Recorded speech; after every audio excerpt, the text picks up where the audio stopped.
Hello दोस्तों, मैं उदय आदित्य आज आपको इतिहास के एक महत्वपूर्ण टॉपिक के बारे में बताने जा रहा हूँ जो चंद्रगुप्त मौर्य के बारे में है। चंद्रगुप्त का जन्म 340 ईसा पूर्व हुआ था और उनकी मृत्यु 297 ईसा पूर्व यानी करीब 47 से 48 वर्ष तक जिंदा रहे थे वो।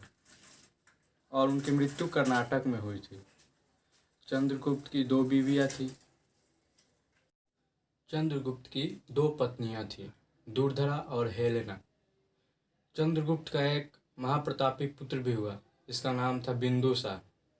चंद्रगुप्त के माता का नाम मूड़ा था। चंद्रगुप्त सनातन धर्म का अनुयायी थे, लेकिन अंत में जाकर जैन धर्म अपना लिया और उसी से उन्हें मुक्ति मिली।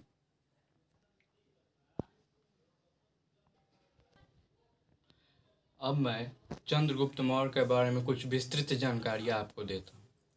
चंद्रगुप्त मौर्य प्राचीन भारत के एक महान शासक थे, लेकिन चंद्रगुप्त मौर्य के समय यहाँ का राजा सिकंदर था जो भारतीय उत्तर महाद्वीप पर आक्रमण किया और उस आक्रमण के कारण उसके सेना में विद्रोह हो गया, जिसके कारण चंद्रगुप्त को यहाँ की स्थानीय राजाओं की गद्दी संभालनी पड़ी।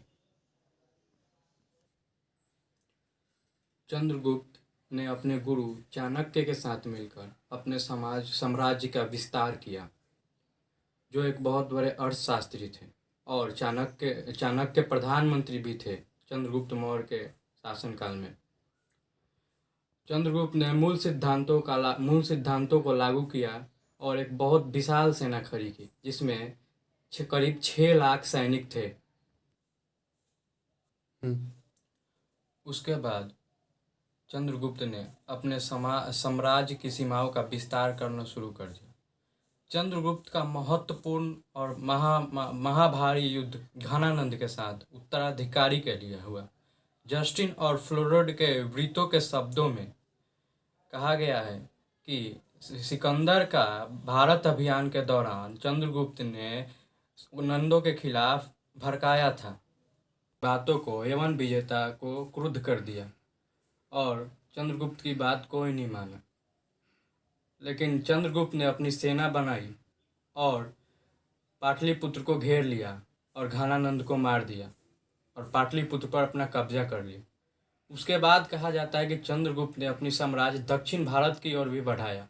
कर्नाटक के वेलुर में स्मारक है। चंद्रगुप्त का अंतिम युद्ध सिकंदर के पूर्व सेनापति सेल्यूकस के साथ हुआ, जिसमें चंद्रगुप्त की विजय हुई और उसके तत्पश्चात ही चंद्रगुप्त की मृत्यु हो गई, जो 297 ईसा पूर्व, जो मैंने आपको शुरू में बताया था। तो चंद्रगुप्त की साम्राज्य की कहानी यहीं पे समाप्त होती है। अगर वीडियो अच्छा लगा तो लाइक और सब्सक्राइब ज़रूर करें, और किसी और टॉपिक के बारे में जानना है तो आपके लिए कमेंट सेक्शन हमेशा खुला रहेगा। धन्यवाद।